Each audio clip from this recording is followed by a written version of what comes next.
C'est une nouvelle étape parce qu'on passe dans une deuxième tranche. Après avoir fait les 100 premiers bateaux, on a créé le chantier en fait en 92 pour faire des planches à voile, en 2002 pour faire des bateaux. Donc premier bateau sorti en 2003, on est au 100e bateau en 2013. Et là, donc le 101e, et en même temps ça démarre aussi une nouvelle phase de construction de chantier, parce qu'on a un nouveau bâtiment qui se crée en face pour agrandir un peu et avoir une capacité plus forte à produire. Donc, il y a à peu près un an de ça, on a présenté les plans du bateau au Salon Nautique 2012. Et là c'est maintenant le grand jour en fait avec enfin le bateau à flot. Donc les dessins de Jacques Valère comme toujours évidemment, qui maîtrise bien le sujet. Et on a passé quoi, 8-9 mois sur les outillages, les modèles, les moules pour arriver aujourd'hui à la première coque qui va toucher l'eau. Donc c'est un IRC2, donc c'est la catégorie au-dessus du GPK 1010 qui a tout gagné la saison passée. Il fait 10,80 m pour 3,65 m de large, 4,8 tonnes et 72 mètres carrés de toile au près.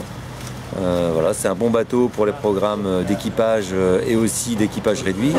On s'inspire toujours de différentes choses. C'est vrai que les bateaux en fait, de course au large type IMOCA en fait, cherchent à avoir des abris et puis une vision depuis l'intérieur vers l'extérieur. Donc là on a fait le même principe de décroché de roof, un peu ce que nous avait conduit avec Sèvres, et c'est vrai que le résultat est sympa, c'est-à-dire qu'on a une bonne vision de l'extérieur depuis le poste de veille intérieur.